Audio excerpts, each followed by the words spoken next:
Hey, this is Huck. If you want to watch this top three asshole keep doing esports content, subscribe to Thorin's YouTube channel.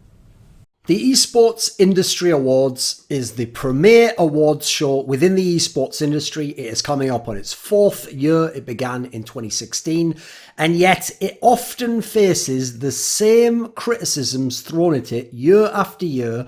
And since I'm actually on the panel, and the awards, quite frankly, have gone out of their way to try and make transparency a component of their process. By the way, in a way that other big industry awards in fields like Hollywood and music do not do. I can actually talk a bit about how the awards works, what goes on behind the scenes, and address some of these criticisms, because some of them are quite infuriating, quite sad, if you actually know the context of what has been implemented in the processes for this awards show. Most of the complaints, quite frankly, even when the source of the complaint might be someone knowledgeable, someone who's established in the industry, are often ill-informed, I would sometimes say outright misguided at best, and sadly, just basically frustrations and sour grapes being channeled through the prism of what appears to be criticism of something legitimate. So the main gripes I hear brought up every time is the notion the wrong people were nominated, either outright, like, where's this guy? He's the best player in Rainbow Six. You got this other Rainbow Six player.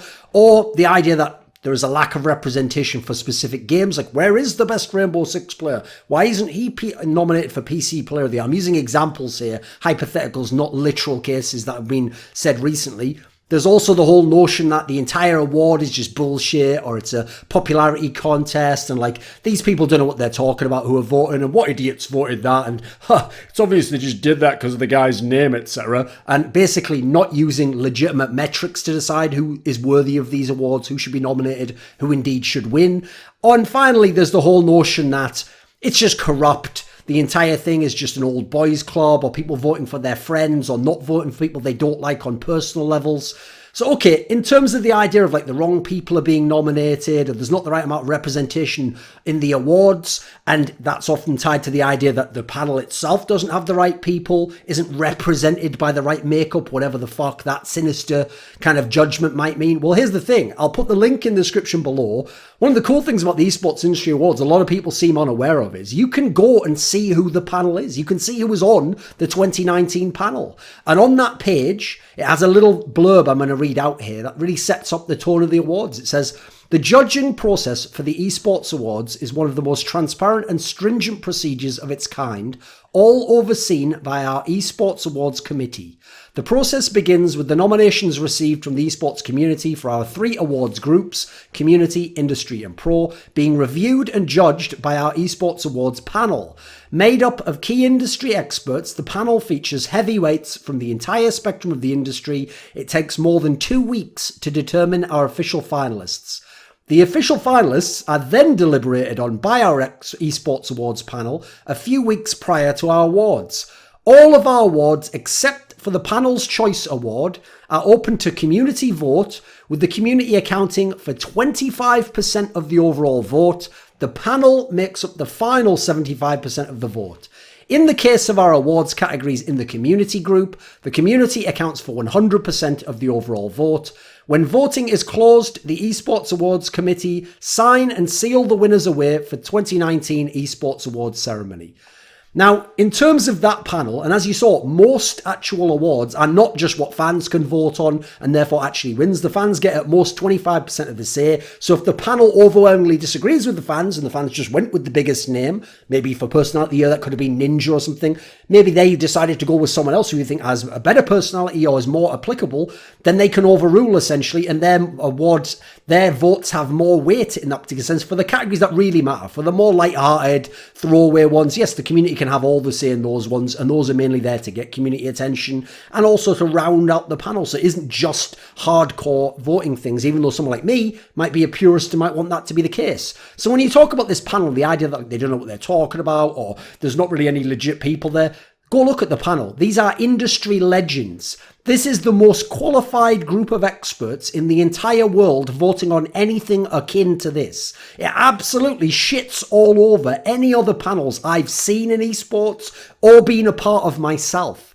Also, there's the element that where we are missing people representing big key games, I've gone out there myself, even though I do not work for the Esports Industry Awards, I do not get paid by the Esports Industry Awards, because I care about having an award that's legit and having it voted on so the right people win, who reach all the proper competitive metrics of greatness and excellence. I myself have done the legwork of going out there into different games, some of them that I'm not specialist in or some I don't know at all, finding top people and inviting them to be a part of this panel if they met the certain criteria that would make them someone who's qualified to be on the panel. And you know what? You'd be shocked how many times I've gone and gathered dozens of emails and sent them in. You'd be amazed how many times big name people, very relevant people, people who've even later complained about the awards, were contacted by the Esports Awards and either in very rare cases turned down, or they themselves didn't respond to a follow-up, or outright declined participation immediately, or even worse, said, right, well, what does it pay then? Found out that it doesn't pay a fee, and that they'd have to attend all these meetings and discuss the panel and basically give up some of that, volunteer their own time at no cost to the company. When they find that out, a lot of them are selfish and just turn it down and say, well, I don't want to waste time doing that. I'm not even going to get paid. Well, my time's worth more than that. Ignoring that you don't get paid to be part of these awards. They are not in the position right now, monetization-wise, where they can pay anything. And quite frankly, I think paying people on the awards might even potentially incentivize, at this early point in time in esports, more corruption. Whereas I would hope we'd eliminate that by just making it about opinion. So that's something to understand. Everyone on that panel, go look. All those people work full-time in esports. These are legends. These are some of the hardest workers, most productive people in the world. And we are all giving our time for free. We are going on calls for hours at a time, discussing, like I have to go on calls and discuss it and ask questions about Rainbow Six, a game I don't watch, or ask someone in Call of Duty, what was Call of Duty's Worlds like this year? A game I don't really care about, but I care about the right person winning the awards. If they make their case to me well enough, maybe I'll vote for one of them or put them on the criteria or put them in position where other people can vote them in. So some of the people who I've even seen later complain about these awards and say they're corrupt and nobody knows them, some of them were even offered spots and declined. I actually know this. I've run these stories down in the same way I would as an investigative journalist. And I found out some of these people are full of shit or just liars outright or disingenuous or how they present and characterize what happened to them. I've even heard stories of people declining a spot on the panel, declining to be part of the problem, as it were, part of the solution rather than part of the problem, and then after the fact had the gall to claim bigotry on the part of the panel, claim that they hadn't voted, a girl the best CS player of the year or PC player of the year because they're sexist, or the fact that there's not a black person in a particular category means it's racist. Quite frankly, by the way, some of these people who were invited, largely actually to try, not from my part, quite frankly, but from some of the organisers trying to appease these people who seem very critical. I don't think some of those people should even have been considered. Some of those people did not meet the metrics of qualification. They're Johnny-come-latelys who know barely anything and are basically just holding orgs like the Esports Industry Awards hostage with the threat of bad PR if you don't nominate who they want, of the colour of the skin they want, of the race that they want, of the gender, sex that they want, all sorts of absolutely, quite frankly, bigoted behaviour on their part. And so I'm glad those people aren't involved. But then there are games where for some reason the top talent just hasn't agreed to be part or couldn't find the time. So games like Dota 2, like the fighting game community, even to some degree, some people in League of Legends who have tried to get involved. Now, I am still trying every year. I've got a few more people I've recommended, a few more people who agreed to be part of it, to fill vacancies in all of these games. Even though, again, this is not my job. I just want the awards to be as good as possible. And so does the Esports Industry Awards panel. It's just that they don't know absolutely everyone in esports. They don't have the same kind of deep connections people like me do in the industry. So in terms of how it works, the fans initially nominate people they think should be on the list. We on the panel look at the fans' recommendations and then discuss people who maybe weren't even on it, should be written in. We discuss those nominations. We have a whole period where, like, say I'm on the call, I'll tell the people who don't follow Counter-Strike, right, well, last year, Simple was really insane. Don't worry about the fact he didn't have as many championships. Like, most people would agree his individual level was absurdly good. So unless the person in your game, even if they're a champion, was far and away the best player, I would say, like, weight it slightly towards Simple if you're not someone who knows about CS. Likewise, they'll tell me about some amazing FIFA player, some fighting game player, someone from Fortnite maybe. We argue back and forth, we give counterpoints, we ask questions, we answer questions. After the collective kind of brain trust, hive mind of the groups being able to, I guess hive mind's not the right term, just collective group of people, think tanks, worked it out and been able to get this information to everyone, given everyone a chance, people will even as I said before, they'll talk about each different game that they follow. They characterize the players, their accomplishments. I'll give you a quick example. The year that Hobbit won, like Rookie of the Year or something, I went out of my way to stress to these people. One of the people on that nomination list was GH from Team Liquid when they won TI. And I had to point out to people, listen, him winning TI might sound as good or better than winning a major, but Hobbit was arguably the second best player on the Gambit team that won that major, whereas GH on his team, he's a good player, but he's not the focal point. He's not the main carry. He's not the main reason they won that tournament. So counteract that as an offsetting criteria, a counterpoint when you're thinking about it. Hopefully then we get to a fair scenario. There's been times I've voted players from Overwatch, etc., above CS players if I thought the CS player didn't have that stellar a year. So in terms of the voting phase, again, we have another round of discussions. People have the chance to think about things, mull things over. We look at who the nominations were anyway. We try and make it as fair as possible. So you can see already there's a lot going on in this process that's not as simple as just people banging a bunch of names on a list they don't know about. And the idea it's a bullshit award, not only isn't it a bullshit award, it is the most legit award I think that's actually possible to create. Already, some of the panel have conflict of interest. Because right now, it's absolutely necessary to have panel members with conflict of interest because they're the only people qualified to actually know what they're talking about in this industry. Right now, because they don't have the money to hire people full-time or give you a big fee to go and work on this as a retainer, nobody who is good also has no job elsewhere and keeps up with all these games and could be on this panel. So right now, you have to take people with conflict of interest, but then offset the conflict of interest so it doesn't affect the votes directly. So the way you offset it, because by the way, having this panel of experts lets you offset popularity elements of people just voting for someone because of their name who are fans. Well, that's the key thing, isn't it? Because what we do is, when there is a conflict of interest, so when it comes to Journalist of the Year, in the call, I do not talk about myself or anyone who works for Deserto, the site I work for. I might talk about other journalists, explain what they were like, and someone else on the call has to talk about me or anyone else if they want to big up us. When it comes to someone who works or has worked with a team at any point in time, they would not be eligible in any of those scenarios. Someone who's worked with a game dev, ditto. But by having this big knowledge base and group of qualified people, collectively, you can find enough people who don't have conflict of interest who can represent each of the parts, who can be at worst the devil's advocate for a particular position in a game they might not like, but they're the person who can give the information. So in terms of the tone and the mentality of this group, conflict of interest is a big deal, and we go out of our way to recuse ourselves, and the committee and the panel do not let us vote and make comments about things that would be direct conflict of interest.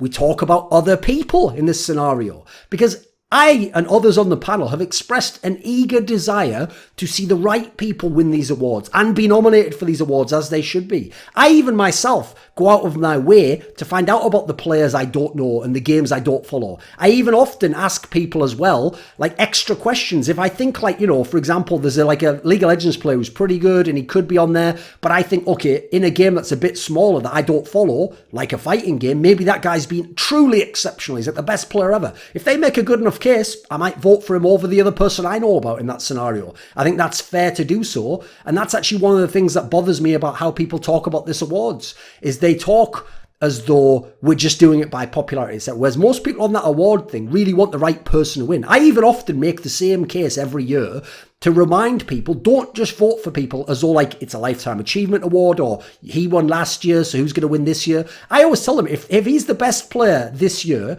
or she's the best figure this year, 2 years in a row, then she or he should win the award 2 years in a row. That shows the excellence of what they did, and it makes the award more legit. It shows that this award really is on the metrics of performance and excellence, not just who your name is or what would be a cool media narrative. Because I hate that most awards in the world run on media narratives now and not actually legit things viewed by basically your peers in the industry who know how excellent you are. I've seen too many bullshit awards. I've even suffered from them. There were many years in esports where they had big awards. I was never even nominated. None of my work was nominated, just because at the time I didn't work for the company that was doing the awards, or someone who was on the panel had a bias against me as a person, didn't like my tone, didn't like the way I expressed myself. So my work could never be qualified as a result, could never have won those awards. And actually some fucking bums who never measured up to me won some of those awards. So I know what it's like to see bullshit awards and to call it out publicly and actually to pay the consequences of doing so. In terms of the nomination aspect, listen, there is some more wiggle room that I'm not a huge fan of, but I also understand the reality realities of business economics. So there have to be some compromises in nominations just to allow the business side of the Esports Industry Awards to exist. Like, for example, they need to nominate certain companies who don't necessarily win, because then those companies who have a big budget will come and buy tables and tickets for the award show. That's how the awards is funded. They need to include some people in nominations, at least at certain preliminary points, for diversity reasons, because we live in a fucked up world where the colour of your skin and the type of genitals you have are more important than what the person did that year for certain people. Now, those people won't win if they don't meet the competitive performance metrics, but they might be nominated to offset hit pieces and accusations and media entities and figures in the community holding you hostage with the threat of lies and disingenuous characterization and bad PR if you don't include these people. But since the panel votes who wins, I can tell you right now, I'm not aware of any sentiment within the panel that we're going to vote people based on race or sex or any kind of background or cool narrative. We're voting the people who are the best, and we argue against each other. And if it ever becomes the day that it is some bullshit, like you vote people based on some, quite frankly, bigoted reasons like that. So, for example, if you remember, I think it was a year, 2 years ago, I had an issue myself on Twitter where I saw that Dynasty Female had been put ahead of Astralis, who was like the second best team at the time, in, I think it was 2017. I said myself, this is fucking bullshit. But since they reached out to me, they reassured me what was going on. They pointed out that that wouldn't necessarily mean that they won the award, etc. I told them, right, okay, if this is just a business compromise, I get it. But if I'm ever involved in an awards and I find out there is some bullshit, there is some nonsense going on, some corruption, I'll leave immediately. I'll make it known publicly and I will leave. So the day I leave, view me as the canary in the coal mine. Unless I leave and say it was nothing to do with that, that's the reason I'll be leaving at some point in time. Now, the idea this is an old boys club, I mean, it is in as much as you need very, very qualified people. You notice most of the people griping about it are fucking Johnny-come-latelys who's done nothing. Like, they think them writing some news posts or a couple of features for like 2 years mean they should be among the 20 people in the world who decide who the best 10 are in each field. I mean, it's ridiculous. So I actually think it's the opposite of an old boys club, because if anyone's good and anyone's good in the categories, we will vote for them no matter who the legendary name is, who might have more cachet in terms of his name but hasn't done as much to get on the panel, or in terms of their actual performance now. I've argued so many times, like I say, against voter fatigue or voting for novelty or just the best storyline. I want the best people to win. Now, in terms of improving the panel, as I say, I'm always looking for better people, recommending better people, hunting for people I haven't found in games I don't follow as much, so I'm always up for that.